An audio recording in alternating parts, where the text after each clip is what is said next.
भगवते ओम नमो भगवते वासुदेवाय। ओम नमो भगवते वासुदेवाय। ओम नमो भगवते वासुदेवाय। ओम नमो भगवते वासुदेवाय।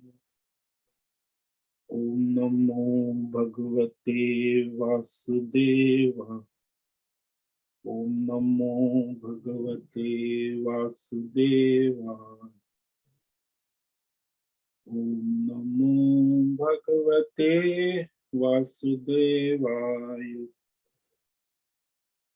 ओम ओम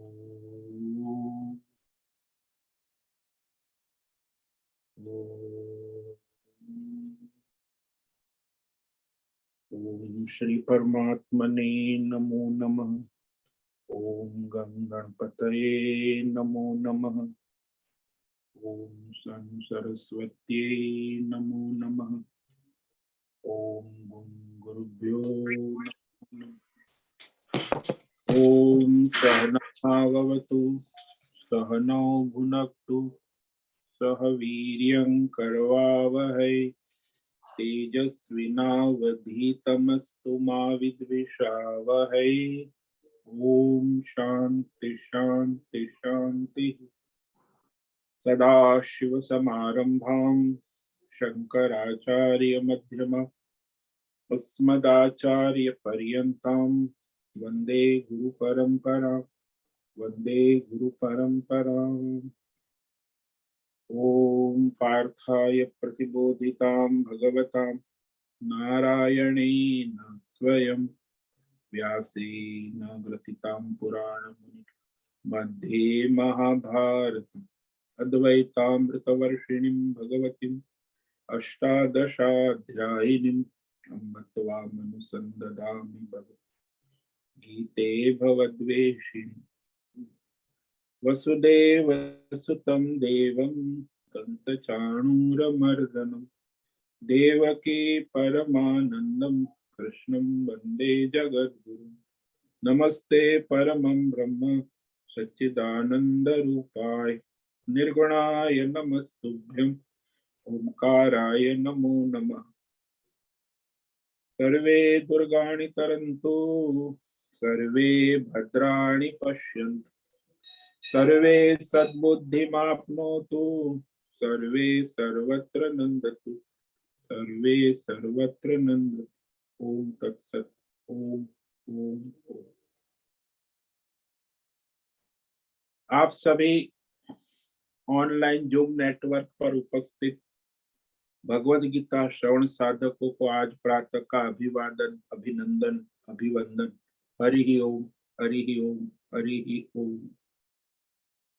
हम सबको आज का यह दिव्य दिन तन मन धन जन देश काल विषय वस्तु परिस्थिति अवस्थाएं अध्यात्म भौतिक दैविक क्षेत्र सभी को अपने अपने पूर्व में अनंत जन्मों में किए हुए संचित पाप पुण्य धर्म अधर्म कर्मों के पके हुए फल स्वरूप में वर्तमान में आज अपने अपने प्रारब्ध अनुसार परमेश्वरीय योग माया शक्ति के माध्यम से प्रसाद स्वरूप में मिला है। आज का यह दिव्य दिन परमार्थ हेतु निष्काम सेवा देव यज्ञ ऋषि यज्ञ पितृयज्ञ नृ यज्ञ भूत यज्ञ सात्विक दान शारीरिक वाचिक मानसिक तप निष्काम कर्म योग ध्यान योग भक्ति योग ज्ञान योग साधना स्वाध्याय वेद शास्त्रों का अध्ययन अध्यापन उपासना आराधना के लिए समर्पित करे और कराए। अत्यंत दुर्लभ मनुष्य जीवन की प्रत्येक क्षण परमार्थ हेतु सार्थक करे और कराए। आज विक्रम संवत 2079 पौष मास शुक्ल पक्ष की आज द्वितीया तिथि सुबह 8:25 तक, उसके बाद तृतीया लग जाती है। ये भी आज कल सुबह 4:52 तक है। आज 2 तिथि है, तृतीया तृतीया। आज है उत्तर फाल्गुनी नक्षत्र, ये सायं 7:22 तक रविवार है आज। और यहाँ हेमंत ऋतु चल रही है। रात्रि का न्यूनतम तापमान 4 डिग्री रहा। अभी 7 बजे 9 डिग्री तापमान है। दिन का अधिकतम सूर्य नारायण आने के बाद 21 डिग्री। सूर्य नारायण 9 से 5 तक यहाँ होते हैं। वायु की गति 5 से 10 किलोमीटर प्रति घंटा चल रही है। कोहरा छाया हुआ है हल्का। ईस्वी सन 2022 25 दिसंबर नाताल, क्रिसमस। और आज यहाँ यह कलयुग का प्रथम चरण 5247 7वां वयोसतमन श्वेत वराह कल्प ब्रह्मा जी का 26वां दिन और 51वां वर्ष चल रहा है। तो ऐसे अनंत कोटि ब्रह्मांडीय एक परमेश्वरीय योग ऐश्वर्य माया के अंतर्गत यह एक ब्रह्मांड, इस ब्रह्मांड में पृथ्वी लोक, इस पृथ्वी लोक में समुद्र के ऊपर जम्बू द्वीप में भारत, वैदिक राष्ट्र, उत्तर हिमालय प्रांत उत्तराखंड राज्य में टिहरी जिले में शिवालिक हिमालयन हरी भरी पर्वतमाला के अंतर्गत मणिकुट पर्वत के ऊपर नीलकंठ महादेव के सामने ऋषिकेश नगरी मुनि की रेती प्रांत में शीशम जाड़ी में 14 बीघा अवधूत बाड़ा आश्रम के सी ब्लॉक के 5 नंबर कमरे से गंगा किनारे से हम स्वामी उत्तमानंद सरस्वती भगवद गीता के आचार्य शिष्य स्वामी चिन्मयानंद सरस्वती महाराज कैवल्याद्वैत वेद व्यास भगवत पाद शंकराचार्य संन्यास परंपरा से शिक्षित दीक्षित सनातन वैदिक भारतीय हिंदू धर्म अनुसार संपूर्ण भगवद गीता ज्ञान यज्ञ ऑनलाइन जूम चैतन्यमय जीवंत लाइव प्रसारण के अंतर्गत व्याख्यान माला में अध्याय 17 श्रद्धात्रय विभाग योग के श्लोक नंबर 27 पर संस्कृत एवं हिंदी में व्याख्यान करेंगे। दिव्य पवित्र सरल व्यवहारिक सटिक पूर्ण वर्ण अक्षर पद वाक्य पंक्ति श्लोक अध्यायों की संगति संधि अन्वय शब्दार्थ वाक्यार्थ भावार्थ रहस्यार्थ के यथार्थ तात्पर्य सहित वैदिक शास्त्र वेद व्यास साहित्य शंकर भाष्य एवं परंपरागत अष्ट सन्यासी आचार्यों की टीका टिप्पणी सहित आज का यह भगवद गीता व्याख्यान करेंगे। कृपया आप सभी श्रद्धा भक्ति ध्यान से परिपूर्ण होकर के यह दिव्य श्रवण साधना करें, कुछ ग्रहण करें, धारण करें, जीवन में चरितार्थ करें, निरंतरता लाए, अपनी अपनी आध्यात्मिक भौतिक दैवी अशांति द्वंद्व मोह विक्षेप अधार्मिक अशास्त्रीय भ्रम भ्रांतियों से रहित होकर के शरीर इंद्रिय प्राण मन वचन कर्म से एक रूप होकर के सात्विक शुद्ध सूक्ष्म भगवत शास्त्र वेद शास्त्र अनुसार भगवत विवेक बुद्धि करे। पुनः पुनः इस व्याख्यान का श्रवण करे, मनन करे, चर्चा विचारणा प्रचार प्रसार करे, लिंक भेजे, ग्रुप में शेयर करे, अपना और सबका परम कल्याण करे और कराए। ओम तत्सत। ओम ओम ओम।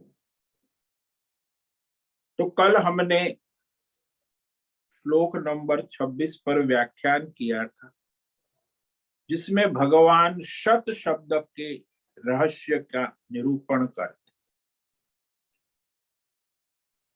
सत शब्द जो है वह नित्य अस्तित्व का स्वरूप और उसका भगवान स्वरूप कहते हैं कि वह है के रूप में नित्य उपलब्ध है,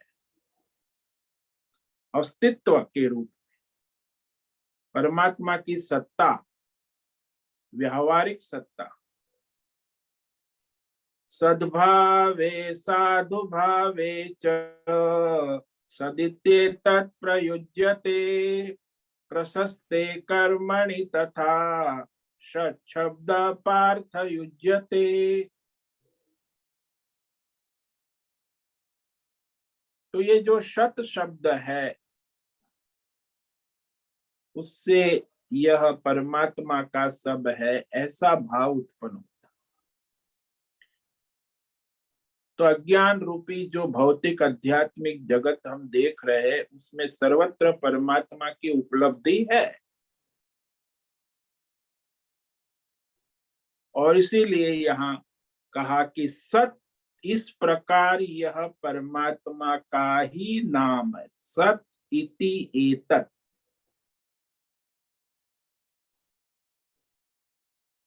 और यहाँ व्यवहारिक सत्ता जो है परमात्मा की सत है, उसी से संसार में सारा व्यवहार चलता है। यदि भगवान की सत्ता ना हो तो ये सारी अराजकता फैले।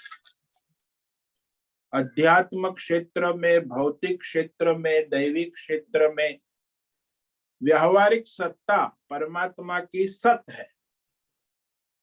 इसलिए हम लोग कहते हैं ना कि भगवान की कृपा से हुआ, यानी सत। तो सत्व रजस तमस ये सारे तीन गुण जिसके अधीन है वह नित्य शाश्वत सत है।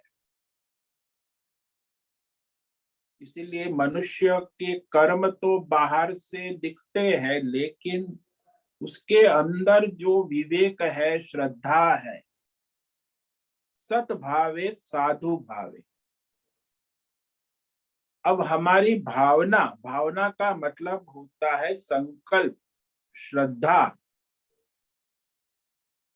वह हमारा संकल्प, श्रद्धा, हमारा लक्ष्य, हमारा निश्चय कैसा है। जैसा संकल्प होता है, जैसी श्रद्धा होती है, वैसा ही फल आता है। व्यष्टि समष्टि कर्मों का फल। हालांकि बाहर से तो एक समान दिखते हैं कर्म, लेकिन उसकी कैसी भावना है। तो श्रद्धा के आधार पर वह उसे परमार्थ सिद्ध होता है या स्वार्थ सिद्ध होता है।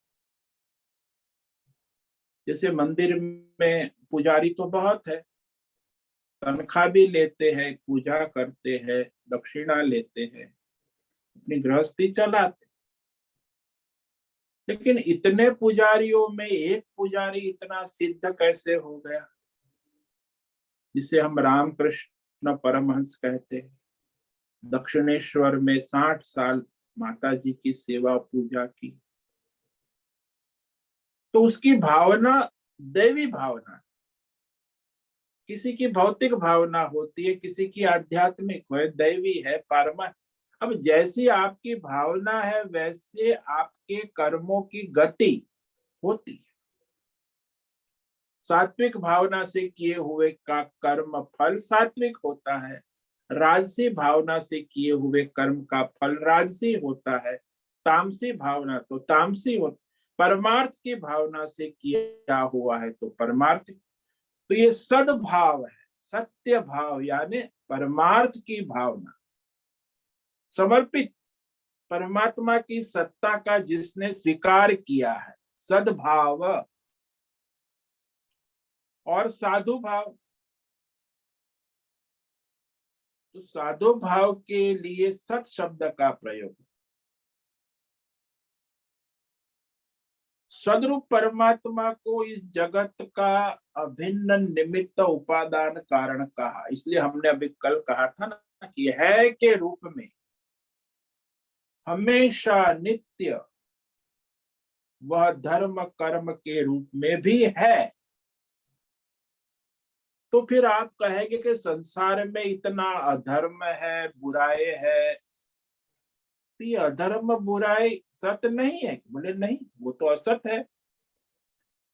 जितने भी बुराई है, अधर्म है, आसुरी वृत्ति है, प्रवृत्ति है, व्यष्टि समष्टि स्तर पर, वह जीव अपने अधर्म पाप कर्म से, अज्ञान से, अहंकार से अपने जीवन में और अपने संसार में लाता है। अज्ञान के कारण, अहंकार के कारण, अधर्म से।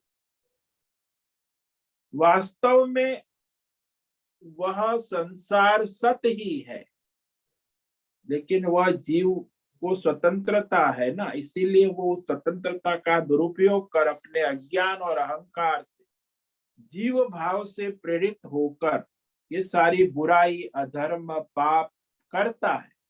क्योंकि अज्ञान से वो कामना के वश हो जाता है, कामना उसे पाप कर्म कराती। यदि भगवान को समर्पित हो जाए तो वो उसे कोई भगवत भावना होने के कारण कोई कामना नहीं होती, तो फिर कोई पाप अधर्म कर्म हो नहीं सकता।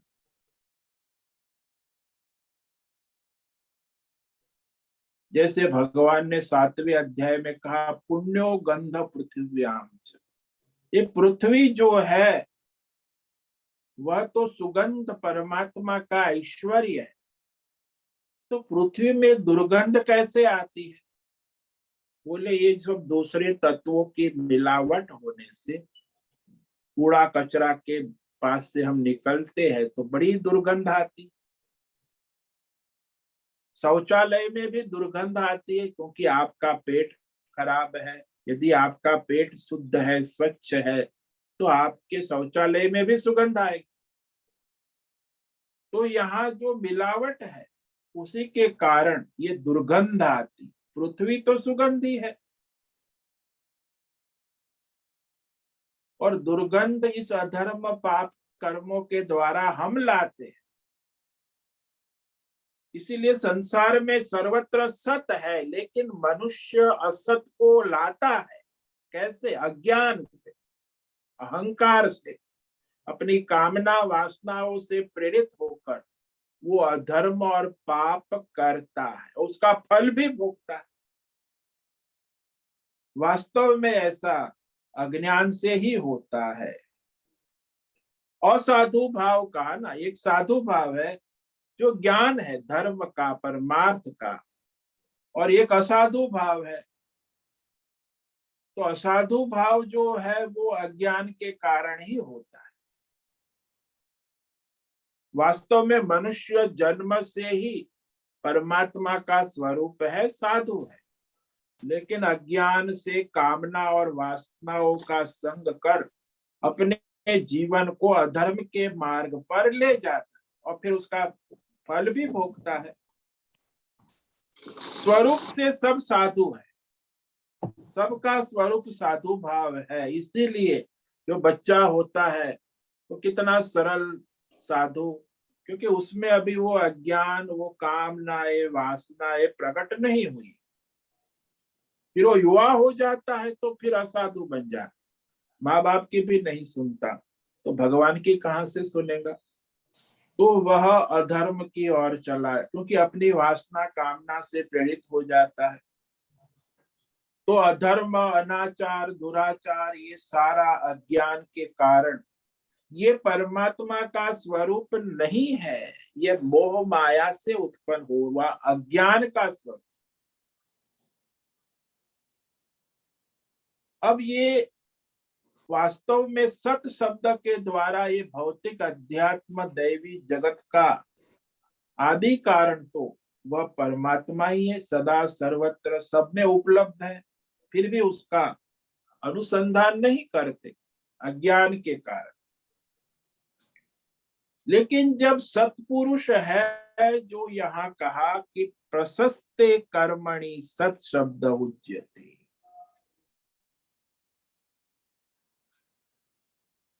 जैसे प्रशस्ते, जो भी हम अच्छा कर्म करते हैं, अच्छा आचरण करते हैं, सही आचरण करते हैं, तो लोग कहेंगे कि आपने अच्छा काम किया। जैसे मैं रास्ते में जा रहा हूँ और रास्ते में मैंने कूड़ा कचरा फेंक दिया, तो लोग कहेंगे कि आप साधुओं के ऐसा गलत काम करते हुए अच्छा नहीं है आप। लेकिन मैं रास्ते में जा रहा हूँ, रास्ते में कूड़ा कचरा पड़ा है, उसे मैं उठाकर कचरे के डब्बे में डालता हूँ, तो अरे महाराज, आपने इतना काम सफाई कर दी रास्ते, ये तो मिसक नगर पालिका का काम है, वो आपने कर दी, अच्छा किया। तो वो साधु हो गया। मैंने कचरा डाला तो असाधु हो गया रास्ते में, और रास्ते का कचरा उठा के कचरे के डोले तो साधु काम हो गया। वो दोनों है तो कचरा ही है। लेकिन कर्म के पीछे भावना वो असुरी भावना है। वो रास्ते में खा के मूंगफली कचरे सब डाल के वो हाँ हाँ हूँ करते हैं, तो वो अधर्म है, अहंकार है, अज्ञान है कि वो क्या कर रहे हैं उसका उसको पता ही नहीं। तो इसीलिए जो असुर होते हैं वो असत असाधु कहे जाते हैं, धर्म कर्म को नहीं करते। लेकिन जब लोग भी कहते हैं, समाज भी कहते हैं कि धर्मार्थ अच्छा आचरण करने वाले को लोग धर्मात्मा कहते, सत्पुरुष कहते, सही आदमी कहते, अंग्रेजी में कहते जेंटलमैन। कि जेंटलमैन क्या है, मतलब सत्य है, उसमें सत्य का प्राधान्य है। और कहेंगे कि ये तो बड़ा विचित्र है आदमी, दुर्जन है, दुराचारी है, व्यसनी है, चोर है, लुच्चा है, उचक्का है, मतलब असाधु है, उसके जीवन में असत कर्म है, वो अपनी कामना अहंकार माया से प्रेरित है, इसीलिए असत है, असाधु है। वास्तव में उसकी आत्मा तो साधु ही है, लेकिन उसके कर्म असाधु। इसलिए जो सत आचरण करते उसे सत पुरुष कहते, जो असत आचरण करते, अधर्म करते, उसे असत पुरुष कहते। लोग उस पर विश्वास भी नहीं करते कि वे सही मनुष्य नहीं है, इसका भरोसा नहीं कर सकते, वो प्रशंसनीय भी नहीं है, विश्वसनीय भी नहीं। लेकिन जो धर्मात्मा है, सत्कर्म करता है, तो प्रशंसनीय है, विश्वसनीय है कि भाई आप संभालेंगे। जैसे हम ट्रेन के वहां बाकड़े पे मैं बैठा था, तो एक परिवार आया कि महाराज आप यहाँ बैठे, बोले हाँ मेरी तो 4 बजे ट्रेन है, 2 घंटे अभी और है। तो कहते हमारा सामान हम यहाँ आपके पास रखते, हम 1 घंटा बाजार जाके आते बाहर स्टेशन। मैंने कहा ठीक है। अब वो उसको इतनी श्रद्धा विश्वास कि महाराज जी यहाँ बैठे, वो तो सामान लेके चले भी जा सकते, लेकिन नहीं, वो सत्ता है, श्रद्धा है, सत्ता है, श्रद्धा है। तो वहां धर्मात्मा में लोग श्रद्धा करते। जो अधर्मी है, पाखंडी है, दुराचारी है, व्यसनी है, लंपट है, वाणी विलास करना, तो उसमें भगवान लोग श्रद्धा नहीं कर, क्योंकि असत है ना, वो व्यक्ति ही असत। इसीलिए सत शब्द का प्रयोग कभी अधर्म, बुरे, असत कार्यों के लिए प्रयोग नहीं होता, व्यष्टि हो या समष्टि हो। सत का प्रयोग सत कार्य, धर्म कार्य, सबका हित भला कल्याण हो, ऐसे कर्म जो है प्रशस्त कहा। प्रशस्त का मतलब है श्रेष्ठ, प्रशंसनीय धर्म कर्म, जिसमें सबका कल्याण है, भला है, हो रहा है, और वह सारा परमात्मा का ही स्वरूप है, इसीलिए सत्य। तो धर्म कर्म करना और धर्माचरण वाले मनुष्य जो है, पुण्य कर्म जो करते हैं, वो सब सत परमात्मा का ही विस्तार है। यहाँ का प्रशस्ते कर्मणि सत शब्द युज्यते, तो वह सत ब्रह्म परमात्मा का ही विस्तार है, सत कर्म धर्म कर्म। तो धर्म सत कर्म देखने पर उसमें सदा सर्वत्र सब में परमात्मा को पहचाने कि परमात्मा का ही स्वरूप है, यह परमात्मा का ही है, सब परमार्थ के लिए। तो इस प्रकार कहने के बाद अब आगे जो है 27वें श्लोक में दूसरी तरह से सत शब्द का रहस्य कहते, विवेक कराते, अन्य प्रकार से सत शब्द का विनियोग प्रयोग बताते हैं भगवान। ये 27वें श्लोक। यज्ञे तपसि दाने च स्थिते सदिते चोच्यते कर्म चैव तदर्थीयं सदित्येवाभिधीयते। यज्ञे तपसि दाने च स्थिति सतीति च उच्यते कर्म च एव तदर्थ्यम सदिति एव अभिधीयते। अब दूसरे तरह से सत धारण की श्रद्धा पूर्वक करेल कार्य पर्वतमय हो जाते हैं, परिपूर्ण हो जाते हैं। ये कहते हैं कि ये जो सत है ना, यज्ञ कार्य वैदिक यज्ञ है, तप है, शारीरिक वाचिक मानसिक तप है, सात्विक दान है, या स्थिति, इनकी जो स्थिति है, आस्था है, श्रद्धा भाव है। स्थिति का मतलब यहाँ श्रद्धा, जो यज्ञ में, तप में, दान में, धर्म में श्रद्धा, स्थिति अधिक कम हो सकती है, लेकिन वो श्रद्धा है,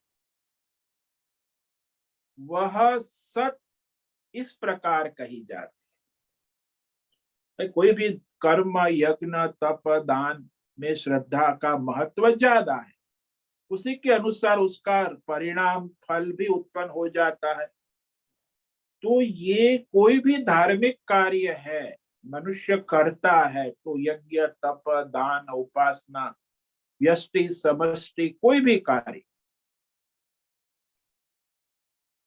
तो उसमें स्थिति, आस्था, श्रद्धा, निष्ठा जो है, वह भी सत इस प्रकार कही जाती है। एवं सत इति उच्यते। इस श्लोक में जो स्थिति है ना, वो श्रद्धा है। अब धार्मिक कार्य में सत कहा गया। अब जो यज्ञ, दान, तप, ये तो सकाम हो गया ना, कामना वाला, फिर भी सत है, उसकी कामना पूर्ण होगी। लेकिन जो ईश्वरार्थ निष्काम करते हैं, तो दोनों भगवान कह रहे हैं कि ईश्वरार्थ निष्काम तदर्थीयम यज्ञ, दान, तप, धर्म, कर्म, उपासना, व्यष्टि, समष्टि, सेवा परमार्थ हेतु करते हैं, कर्म एवं, वो भी सत ऐसा कहा जाता। यानी सकाम कर्म श्रद्धा से करते हैं, वो भी सत है, और निष्काम ईश्वर समर्पित भाव से करते हैं, वो भी सत। दोनों को यहाँ भगवान ने सत कहा 2 बार। पहले भी कहा सत, यज्ञ तपस दाने स्थिति, पहली पंक्ति। फिर दूसरी पंक्ति में कर्म चैव तदर्थीयम सदित्येपि, वो भी सत है। तो सकाम कर्म और निष्काम कर्म दोनों भगवान को समर्पित होने से सत है। एक में फल की आशा है और एक में फल की आशा नहीं है। तो संसार में देखा जाता है ना, मनुष्य 2 प्रकार के ही कर्म करते हैं। एक होता है सकाम और एक होता है निष्काम। जैसे आप कोई भी कार्य करते हो, परमार्थ को समर्पित भाव से निष्काम कर, भोजन कर रहे हो, ब्रह्मार्पणम ब्रह्म भगवत भाव से, तो निष्काम है। और जो अपना कामना से होटल में जाकर बैठकर अपने हा हा हु करते हुए अपनी कामना के अनुसार होटल की डिश लेते हो, वह सकाम है, कि वहां अपनी कामना वासना के अनुसार कर्म करते हैं। तो कर्म, यज्ञ, तप, दान आदि में सकाम और निष्काम दोनों होता है। अब जो निष्काम होता है वो ईश्वर समर्पित होता है, और सकाम होता है उसमें फलार्थी होता है। तो सकाम फलार्थी है और निष्काम ईश्वरार्थी है, लेकिन दोनों धर्म कर्म करने वाले हैं। इसीलिए धर्मात्मा तो दोनों है, एक परमार्थी है, एक फलार्थी है। इसलिए दोनों सत है, फलार्थी भी सत है और निष्काम ईश्वरार्थी भी सत है, परमार्थ।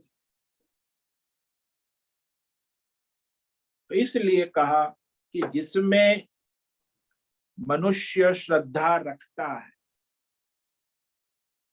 खासकर ये जो वैदिक हमारा सनातन वैदिक राष्ट्र है ना, वैदिक यज्ञ दान तप वर्णाश्रम धर्म, भाई ये ब्राह्मण क्षत्रिय वैश्य शूद्र अपना स्वधर्म करते, कोई ब्रह्मचारी गृहस्थ वानप्रस्थ अपनी निष्ठा से अपना स्वधर्म करते हैं, वो सत्य है।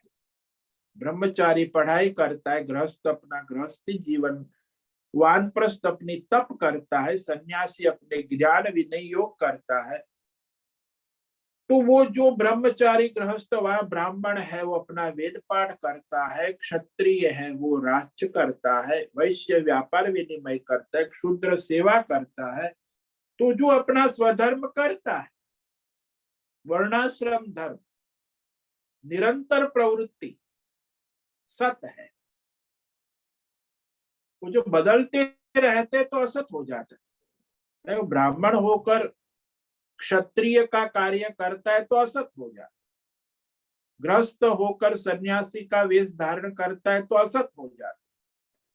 तो वो कार्य भी उसका वर्णाश्रम धर्म यज्ञ दान तप निरंतर प्रवृत्ति जो सत कही जाती।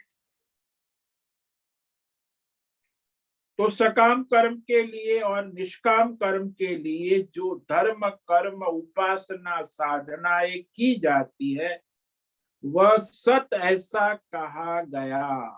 भगवान कहते सत इति अभिधीयत, निर्देश किया जाता है अभिधीयत।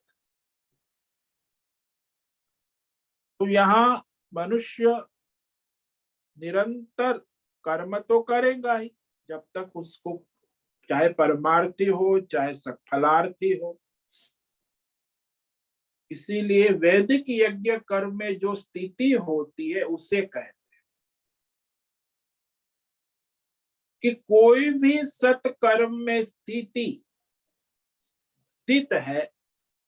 वो कैसे पता चले? बोले वो धर्म के अनुसार है, शास्त्र के अनुसार है, परंपरा के अनुसार है, वो सत्कर्म है।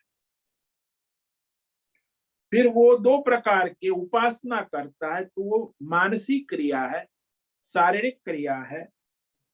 तो उपासना है, तपस्या जो है वो मानसिक साधना तप है, उसमें भी वो स्थित है।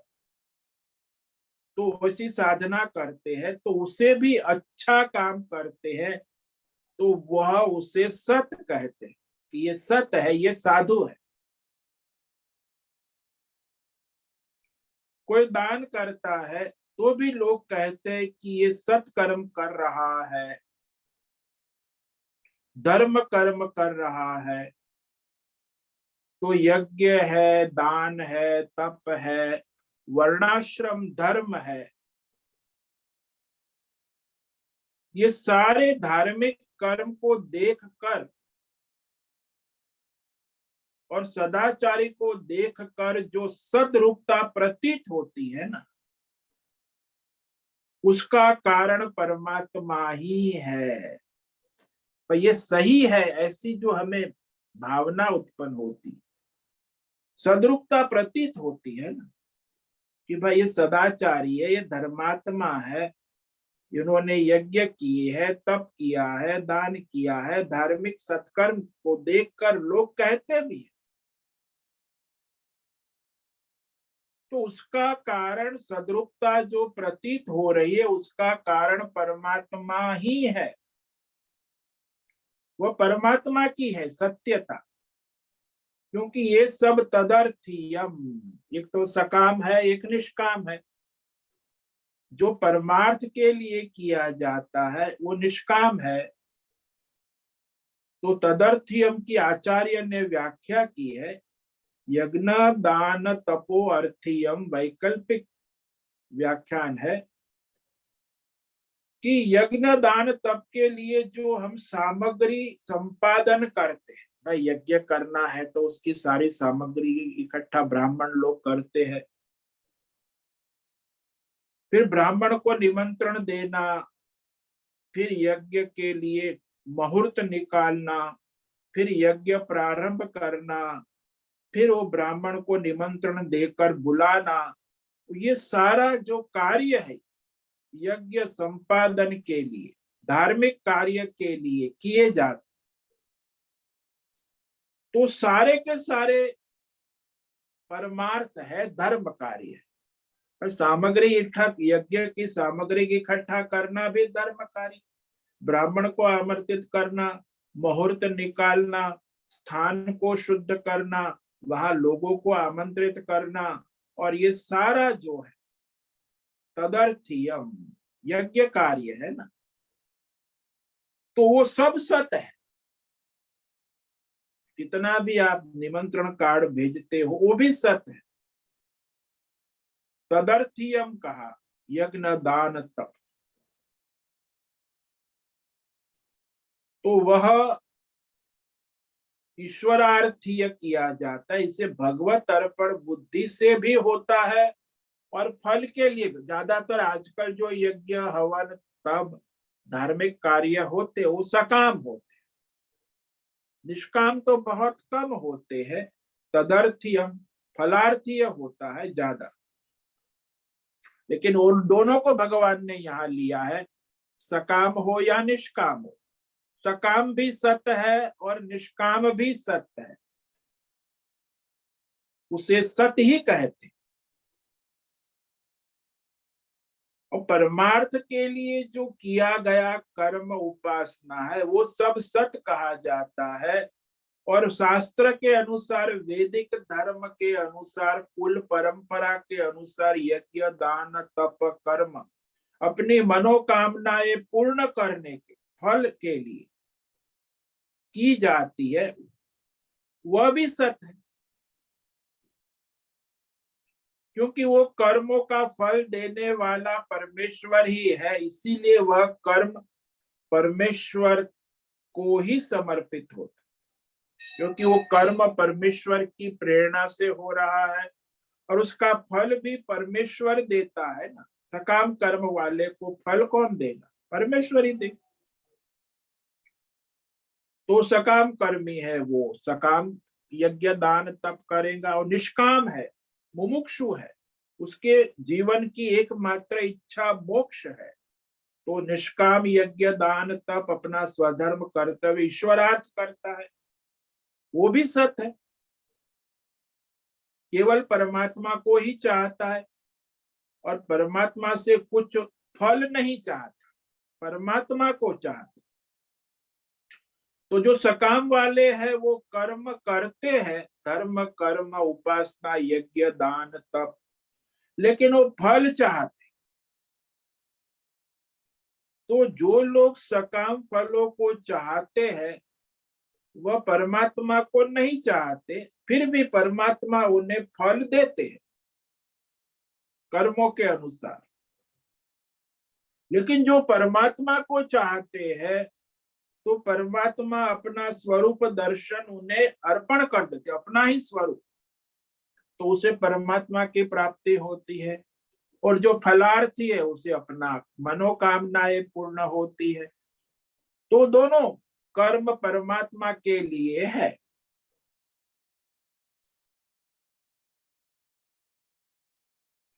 उसमें इतना ही अंतर है कि वो परमात्मा की बुद्धि नहीं रखते, वो फलार्थी है ना, सकाम। तो वो फलार्थी को तो केवल फल मात्र ही मिलता है ना, परमात्मा नहीं मिलता। जो परमात्मा के लिए करता है उसे परमात्मा अपना स्वरूप अर्पण कर देते हैं। तदर्थीयम परमात्मा के लिए किया हुआ यज्ञ दान तप धर्म कर्म उपासना। तो इस प्रकार यहाँ भगवान ने इस श्लोक में भी विशेष रहस्य प्रकट किया है कि जो श्रद्धा दोनों की है, सकाम कर्म वाला भी श्रद्धावान है, उसके यज्ञ दान तप भी सत्य है, और निष्काम कर्म ईश्वरार्पण भाव से करने वाला भी श्रद्धावान है, और वो भी सत कर्म ही है। इति अभिधीयते। तो इस प्रकार यहाँ भगवान ने ओम तत्सत के उच्चारण द्वारा निष्काम होकर परमात्मा के लिए मुमुक्षु के द्वारा जो यज्ञ दान तप किए जाते वह सात्विक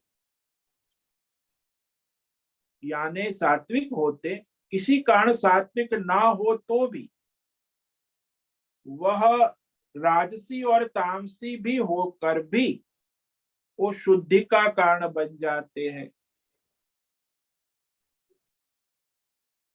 जैसे कोई मनुष्य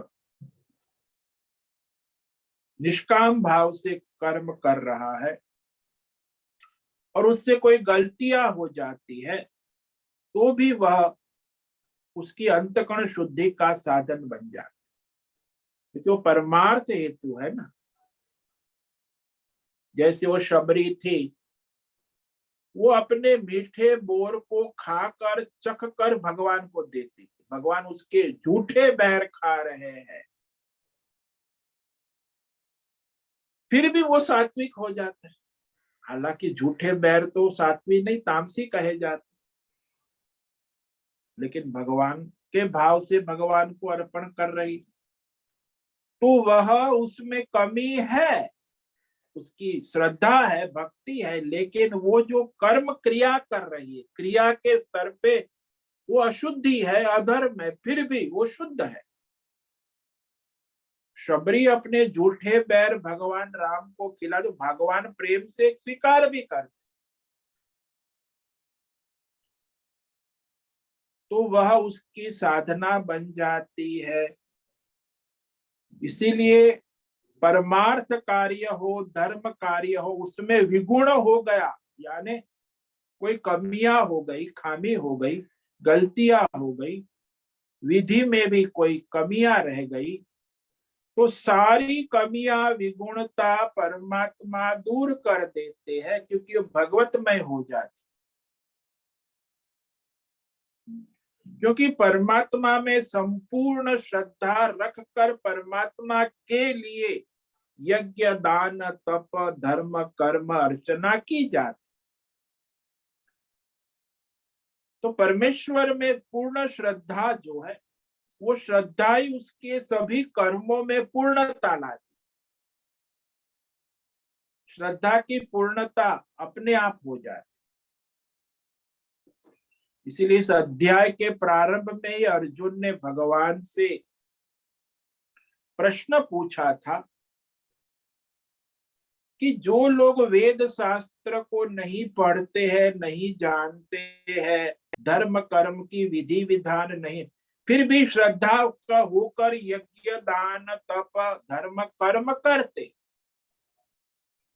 तो वो उनकी श्रद्धा कैसी? यही भगवान, अरे भाई वो शास्त्र विधि विधान नहीं जानते लेकिन श्रद्धा वाला है, तो भी उसका कर्म सत हो जाता, तो उसमें श्रद्धा की कमी नहीं होनी चाहिए, पूर्ण श्रद्धा है, तो उसके कर्म में उपासना में जो भी कमियां है वो पूर्णता को प्राप्त हो जाए उसकी श्रद्धा के कारण। परमात्मा संबंधी कोई भी कार्य करना है तो उसमें परमात्मा में श्रद्धा की कमी हो तो उसमें वो कार्य सिद्ध नहीं हो।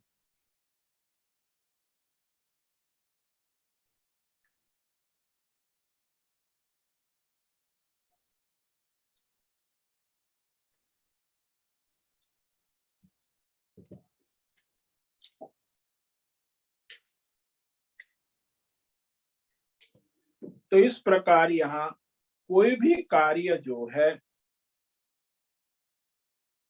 वह श्रद्धा से पूर्ण हो जाता है। श्रद्धा की पूर्णता से परमार्थ फल, तो अश्रद्धालुओं के लिए कोई उपाय है? बोले नहीं है। तो इसी अनुसंधान में आगे का श्लोक कहते हैं, तो वह श्लोक जो है जिसमें श्रद्धा नहीं है उसका क्या होता है? श्रद्धावान को तो ये लाभ हो ही जाता है, तो सबके लिए प्रधानता श्रद्धा की है, श्रद्धा की पूर्णता से परमार्थ सिद्ध हो। अश्रद्धालुओं के लिए कोई परमार्थ धर्म कर्म सिद्ध नहीं होता है, वो व्यर्थ है, निरर्थक है। ये भगवान आगे 28वें श्लोक में कहते, इस श्लोक को आज पढ़ते, इस पर व्याख्यान कल करेंगे। अश्रद्धया हुतम दत्तम तप्तम कृतम च यत असदित्युच्यते पार्थ न च तत्प्रेत्य नो इह।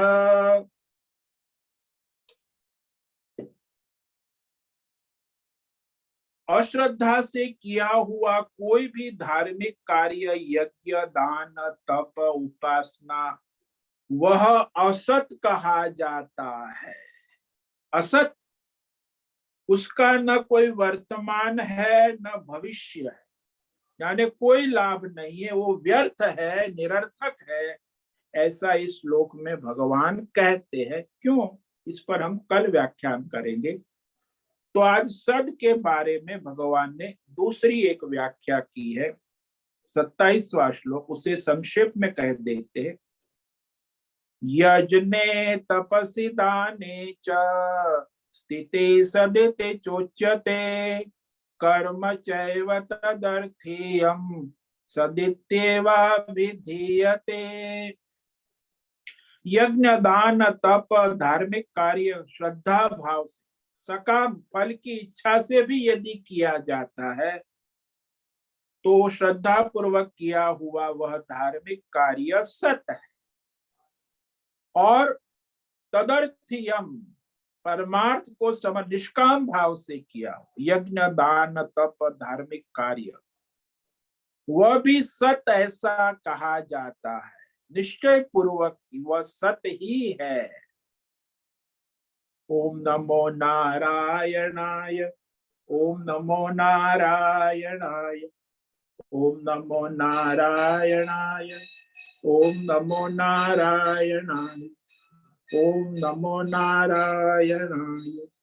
कायेन वाचा मनसेन्द्रियैर्वा बुद्ध्यात्मना वा प्रकृते स्वभावात् करोमि यद्यत् सकलं परस्मै नारायणायेति समर्पयामि, नारायणायेति समर्पयामि। ओम सर्वे भवन्तु सुखिनः, सर्वे सन्तु निरामयाः, सर्वे भद्राणि पश्यन्तु, मा कश्चित् दुःखमाप्नुयात्। अस्तु मा सद्गमय, तमसो मा ज्योतिर्गमय, मृत्योर्मामृतंगमय। ओम पूर्णमद पूर्णमिदं पूर्णात् पूर्णमुदच्यते पूर्णस्य पूर्णमादाय पूर्णमेवावशिष्यते। ओम शांति शांति शांति। शंकरं शंकराचार्यं केशवं बादरायणं सूत्र भाष्य कृत वंदे भगवत पुनः पुनः। ईश्वरो गुरुरात्मेति मूर्ति भेद विभाग व्योमवद् व्याप्त देहाय दक्षिणामूर्तये नमो नमः। ओम गुरुभ्यो नमो नमः। ओम तत्सत ब्रह्मार्पणमस्तु। ओम ओम ओम।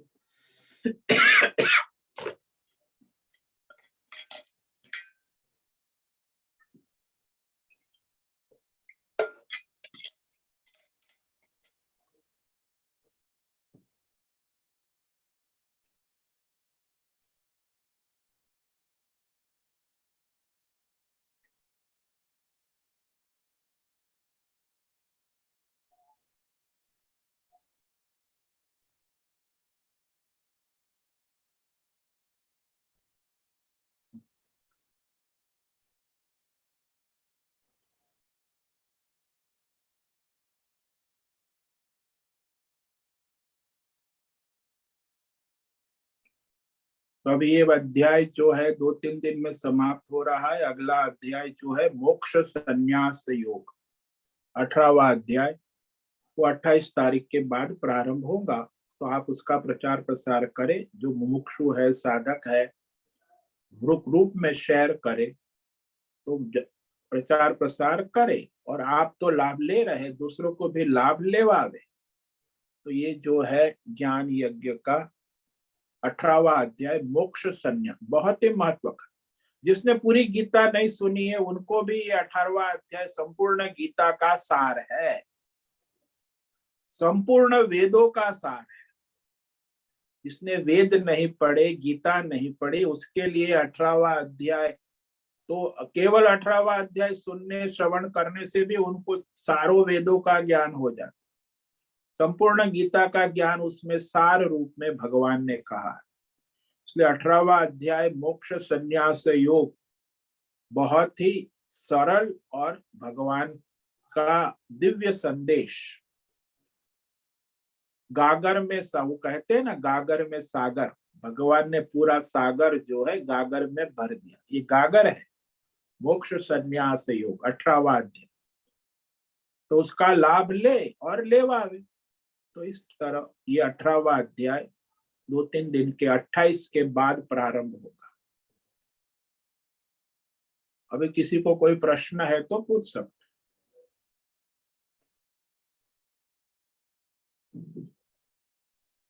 ओम नमो नारायण स्वामी जी। ओम नमो नारायण। बोलो। स्वामी जी, आज ये जो आपने समझा श्लोक, बहुत बहुत मन को शांति मिल गई, क्योंकि सबसे बड़ी चीज यहाँ श्रद्धा है ना। हाँ, सद्धारण श्रद्धा पूर्वक करे कार्य परिपूर्ण होता है। हाँ, मतलब कुछ त्रुटि भी हो जाती है, मगर अपनी श्रद्धा अगर पूर्ण होती है तो वो भगवान स्वीकार कर लेते हैं। हाँ, वो परिपूर्ण कर देते हैं। हाँ, मतलब श्रद्धा जैसे छोटे बालक को अपने माँ पर रहती है, वैसी श्रद्धा हमें भगवान पे रखनी है। हाँ, तो ऐसे ही तभी तो भगवान की कृपा होती है। अब आपको कुछ श्रद्धा, आपको अपने अज्ञान, अहंकार, अपनी कामना, अपने बुद्धि, अपने संसार पर हो तो फिर आप वो विचलित हो जाते हैं ना, अहंकार अज्ञान के कारण। जिसको अहंकार नहीं है, अज्ञान नहीं है, उसको ही पूर्ण श्रद्धा होगी ना। जिसको अहंकार है, अज्ञान है, वो श्रद्धा वाला कैसे होगा? बराबर है। मतलब मैं सब कर रहा हूँ इसीलिए आज ये हुआ, वो निकल देना चाहिए हमको। हाँ, भगवान की कृपा से हो रहा है।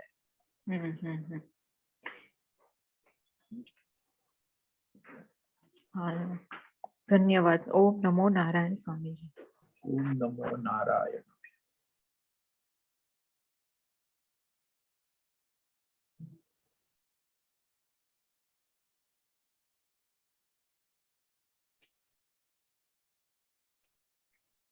संपूर्ण श्रद्धा पूर्वक किया हुआ कोई भी कार्य परिपूर्ण हो जाता है।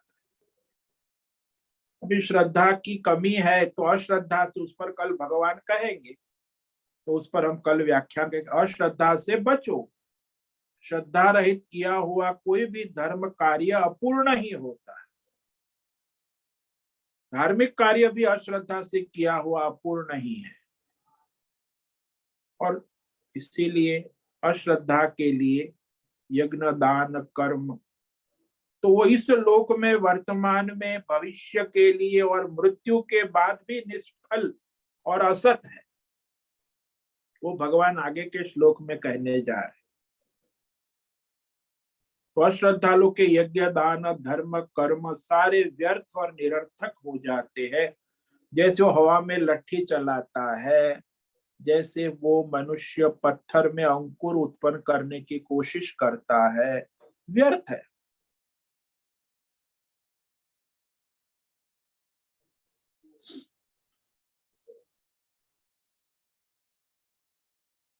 ठीक है, आज का समय पूरा हो रहा है। सभी साधकों को आज का ओम नमो नारायणाय। सबको ओम नमो नारायण। सबको ओम नमो नारायण।